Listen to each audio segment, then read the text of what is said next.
There was actually one time where gusto ko mag-propose. Malaya lang ako, ipagsisigawan kung mahal kita. Parang kinikilig ako, no? Parang Look at the hearts, I'm taking hearts. Okay, ang maganda kay Katie. Oh, there's a K. Ooh, ito. Pwedeng K. Tag-isa kami. Hi, Chris. Hello, Mancha. Thank you so much for visiting us. Thank you so much. Gusto ko lang actually magpasalamat. That's why I came here. Kasi napanood ko yung vlog nyo with Kat and Katie. Yes, oo nga. So thank you so much kasi nag-support ka sa bomb business and napakadami mong binili. Alam mo, natuwa ako dun sa yung bomb. Ang ganda kasi talaga actually. Tatlo siyang kulay. Tapos pag inopen mo siya, yung hindi mo siya kailangan, di ba yung iba kasi kailangan mong, Yung ganun lang or and I mean, hindi mo siya mabuksan. You need to roll lang. screw, parang gano'n. Open mo lang. Tapos yung palm mo, kaya mo siyang pang-massage. Pang-massage siya. Tapos ang kulay niya, makulay. Jupiter, Sun, and Moon. Oo. Kasi mahilig si Kat sa astrology, kaya ginawa niyang, ganun yung concept niya. Bumila ko na marami noon, wala na. Yun nga, thank you so much, Ma'am Cha. Actually, inulam nila ito. Pang everyday, di ba? Minsan dito, minsan nga nilalagay dito. Kaya yung lavender ginagamit ko sa gabi, so nakaka-relax. Tulog na. Oo, pang massage din ng bata. Nakita ko may gusto si Katie, di ba? Ay, May yes. nagustuhan siya. I was thinking baka pwede ako bumili ng, something for them, Kat and Katie, para matching. Kasi di ba mahilig ka rin sa mga hika. Ayan o, may stud ka. May butas ka ata din na wala na. Ito dati. Ang daming butas dati po. Ito, dito, sa dila, tapos dito. Sayang naman. Ayaw Gusto ko clean na lang. Kasi ang hirap niyan magbutas eh. I mean, yung healing. Dito, yes, dito. Oo, kasi dati meron ako dito. Ang tagal. Inabot ako ng 1 taon. Ito din po ang daming butas. 4 na yan. Wala dito sa taas? Wala. Kasi dito pa nga lang, hirap na ako. Dito pa kaya. But, I like your watch. Yeah. Oo, kasi gusto magtanong kung saan ito nabili. O, tanongin niyo lang ako. Di ba, nice? Love it. Rose Gold Daytona. Oy, palit kaya tayo. Sure. Any day. Ang ganda rin Mas ito. mahal yan. Palit tayo. Sakto to sa damit mo. Tingnan mo. Wow. Ano? Ay, ang ganda. Ay, ayaw na matanggal. Ito. Ayaw na matanggal, oh. Uy, pares tayo ng laki, ng wrist. Oh my God, bakit ganon? I think, thank you. Anyway, ano yung kailangan mo para kay Katie? And ito, cute, oh. This was really cute. Ito, may rose gold din kami. May yellow gold, may rose gold. Ito, may mga rose gold kaming ganito. Ang ganda nito. What is it, like a, parang siyang pink na gold, no? Yeah. So there's a yellow gold, which you usually see, tapos may white gold, tapos parang kakaiba to. First time mo ba? Parang sa alahas? No, it's like my rose gold Daytona. Yeah, this is mine. Actually, sa diamond, sa jewelry, may yellow gold, may rose gold, may white gold. Yung minsan, yung iba, tinatawag ang rose gold as pink gold. Depende sa iba-ibang bansa. Sa Pilipinas kasi, rose gold tayo. Anong hinahanap mo kay Katie? Parang cute to para sa kanya. Pero tingin mo okay lang to sa kanya. Kasi parang, mga bata naglalaro, baka mahatak. Pwede natin palitan to ng ibang chain. Simple lang din kasi siya. Tsaka matibay to. Parang matching din Katrina and Kat. Ayun nga! Dalawang case sila. Ang galing. It's like very dainty, very simple. Sino bang nagpangalan kay Katie ng Katie? Katrins is her name. So it's like a mix of Katrina and Lawrence. Ay, kaya pala. Yeah. Maganda yung chain na to kasi, tingnan mo. Oh, it's adjustable. Pag sa kids kasi, di ba, maliit lang yung neck. Yes. So, pag halimbawa, When they get older, they can still wear the kay same. Kat naman, pwede pa rin to. Ilang inches po yan? This is 18 inches. Ah, kasha pa yan. Maraming gusto ng ganito kasi, yun nga, adjustable. Tsaka ang cute ng letter K. Ang no? cute. Still get this one. Yeah, sige. Ito kay Katie, kay Katrina. I was actually thinking, Med ring ba? Bulunan ka. what if matching na lang kaya sila dyan? Sige, isa pa. Para twinning sila. You want ng chain na ganito? Or parang ito. Dapat ganyan sa'yo kalaki, di ba? Ilang inches to? 24 ata. You see? Wala ka pang ganyan. Meron po, Ma'am Cha. Pero, alam mo, nawala. Bakit? I had one like this na lagi kong din sinusuot. 18 karat ha? 18 karat, 100 grams. I lost it. Bakit? Meron akong jewelry safe, meron akong case. And I thought I brought it sa States. Nung nasa States ako, kasi I wear my jewelry during my shows or whatever. Wala dun sa case ko. So akala ko naiwan ko dito sa Pinas. So pag uwi ko sa Pinas, hinahanap ko, wala. And then, until now, wala. So, ayan. Because before, it's only 3,000 per gram. Sabi mo na nabili mo yan before ng 2,000 per gram. Ito, nabili ko 2,000 per gram. Diba? That time, that's only mga 200,000 pesos. Ngayon, 900,000 yun ha. Yun ang investment. Yan ang magandang Yes, and investment. also you're also wearing this one every day. Ito yung mga investment or ginagamit mo araw-araw na i-enjoy mo at the same time tumataas yung value. Pumunta ka ng US, bumalik ka ng Pilipinas, mabibit-bit, ito lang siya. Nice. Ganda. Tapos alam mo pag ganyan, tapos naka-usli lang to ng konti. Di ba? Ang ganda. Parang sumisilip lang siya. Silit yan mo. Ganda, no? Ito kasing suot mong eto. This one, hindi siya sumisilip kasi maliit. Oo. Eto, sumisilip lang siya. No, ang ganda. Wow. This is only 598 pesos. That's it? Dalawang ganito. Tapos sa'yo, how about, you want to try this one? Kaya na patinitin niyo mo. That's platinum ata 18 karat. Looks like platinum, or 18? PT ba? It is PT. Alam mo na agad, no? Ang galing mo. Bakit kabisado mo yung mga alahas? Kasi when I was growing up, always watching Chris Brown, Usher, all those people, R. Kelly, all of them. Parang when you become an R&B star or a rapper, kailangan talaga may chain, tapos yun yung identity mo. So when I came to the Philippines and nag-contest ako, meron talaga akong chain with a KL, customized, pero silver. So doon pa lang talagang nakabisado mo na ng white gold, mga ganyan gold, mga platinum. Siguro over time, I'm sure with you, once you see it, you already know. Kasi ang galing mo ha, unang tingin mo alam mo platinum, di ba, no? Iba kasi yung shine ng platinum, like this one. This is white gold, and look at the platinum. Iba siya. Ang white gold kasi parang white talaga siya na, parang milky. And then iba pag nakaset yung diamond sa platinum, mas shine siya. This is diamond. Yes. Pwedeng makita. Ang ganda naman. Pinasadya mo siya? Opo. Saan mo siya pinagawa? I have a jeweler. Natanggal na yung bato niya, oh. Nabangga. Ay, oo, pag nababangga, natanggal na yung may ano siya, lost one stone. This one is ruby. Ang galing. Ruby, rose gold, white gold. 14 or 18. 18. That's my logo. Chris Lawrence. This one, ganun din. This one is from my mom. So she gave me 2 rings dati. So there was one ring with the 2 skinny rows and then the other ring with the 3 diamonds. And hindi ko gusto yung shape ng ring. So I went to one of my very first jeweler. I said, pwede mo i-combine? Pinareset mo siya. Can you just combine everything? And then so I've had this and this stays on my pinky. It's been there since 2008. Never goes away. Yan yung sinasabi ko na yung diamond kasi, the natural diamond, you can pass from one generation to the other generation. Di ba ako magtanong? Yes po. Before, di ba nanalo ka sa isang singing contest? Yes po. Tapos binansagang kang R&B Prince. Anong ibig sabihin nun? So the prince is usually the son of the king. So si JR ang king of R&B. So ako yung anak niya. Eh di magkaibigan kayo. No, yun nga. Pinagdugtong. He's my daddy.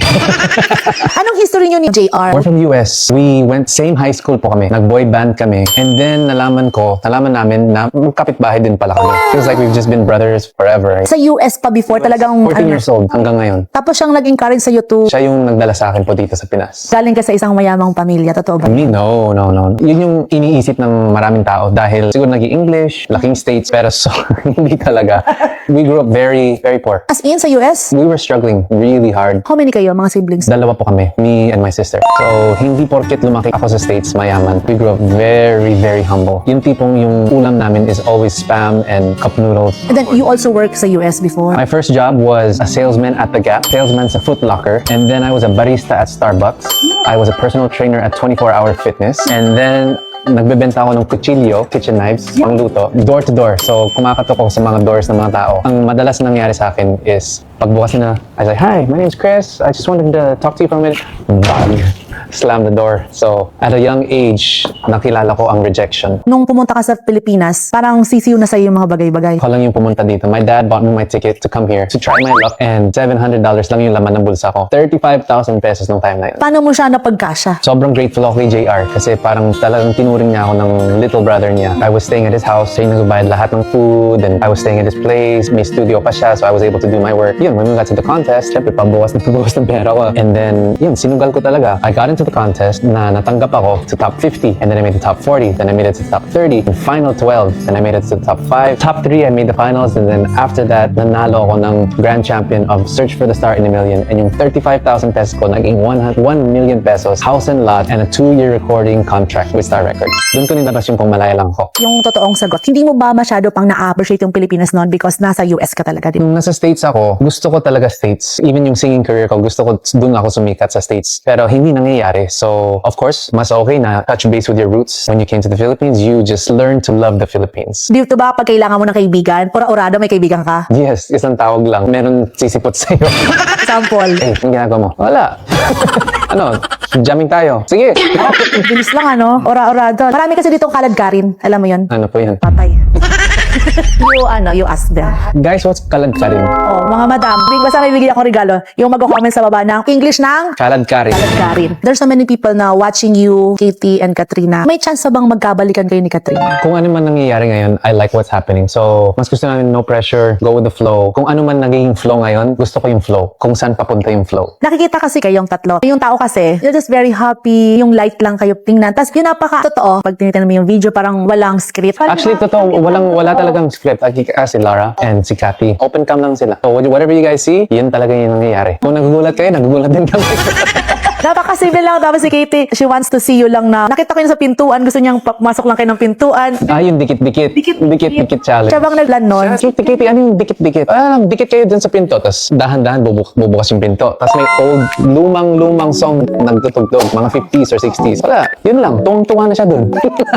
Ako nga pinanood ko yun. Sabi ko, ano dikit-dikit? Ako naman, hating gabi nanood ako. Talagang tinapos ko hanggang dulo eh. Tapos ulit-ulit kayo. Ulit-ulit. Tapos iibahin niya yung music. So parang 5 takes pero iba-ibang music ang gagamitin niya. But see, the way I see it is like her creative mind is working, you know, she's slightly on the spectrum. So iba din yung the way they think. So ako, very intrigued ako pag may ganun siya kasi it gives me a peek into her brain on kung ano man nangyayari, ano bang iniisip ng, anong gusto niya mangyari. So it's very interesting to me to see it unfold. Ang sabi niya, may mga realizations siya. She made a choice. Sobrang saya ko. Sobrang grateful ko na yan yung choice kasi we all have choices. Dati, ito yung choice niya. So ngayon, iniba niya yung choice niya. I'm very happy. I'm very grateful kasi ngayon, we're like co-parenting to the max. And nakikita mo lang talaga ang saya ni Katie ngayon. Iba yung smile niya, iba yung energy niya, iba yung kilos niya. Nakaka-improve din ng bata Yes, eh. sobrang Ano nag-improve. yung case ni Katie? She has like a very mild case of ASD. Pero ngayon talagang ano siya improving ano? Super improved. Honestly, parang walang challenges ngayon. That's why I say that it's so good right now. Kasi now we're both there, magtulungan. Kung may work siya, andun ako. Kung may work ako, nandun siya. So it's like, there's not really much challenges right now. Ano kung dumating yung panahon na may manligaw kay Katie? Anong reaction mo? Bawal. Anong ibibigay mong challenge? Only when you're 25 challenge.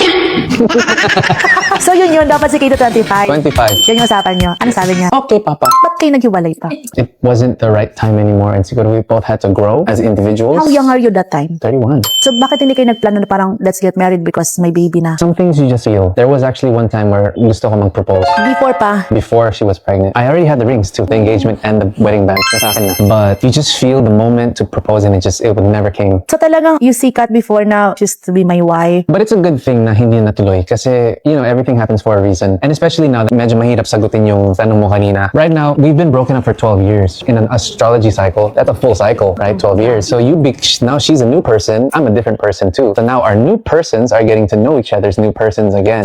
So far so good. Ito yung scar, yeah. Anong history niyan? Well, before in the States, ang dami kong kalokohan. I was part of a gang and there was a gang fight and this is what happened in the gang fight. Kasi naisip mo yun na parang this is your second life. Third, maybe fourth. Can you sing for us a little part ng mga kanta mo before? I don't know yung iba pang mga kanta mo na, ay, sumikat na lang. Sumikat mo na. Ano po doon? Kumalaya, yeah. Kung malaya lang ako, kung malaya lang ako, ipagsisigawan kung mahal kita. Kung malaya lang ako, kung malaya lang ako, ay ikaw ang tanging pipiliin ko. Sana ay mahal mo rin ako. First thing, Yes Me Tour po ako sa States.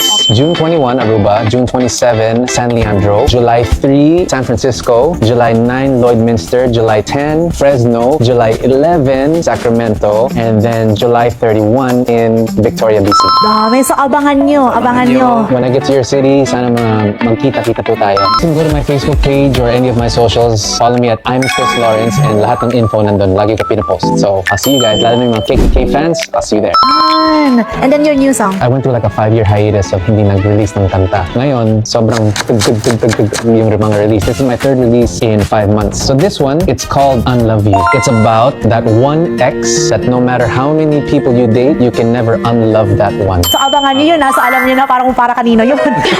parang ako kinikilig ako, no? Parang ako na Yes, please support ko. So, final natin. Sa dalawa lang, no? Sige dalawa. Ang mura lang nito, 39,630 lang. Mahal, wala na bawas po. Discount natin to ng 30 pesos.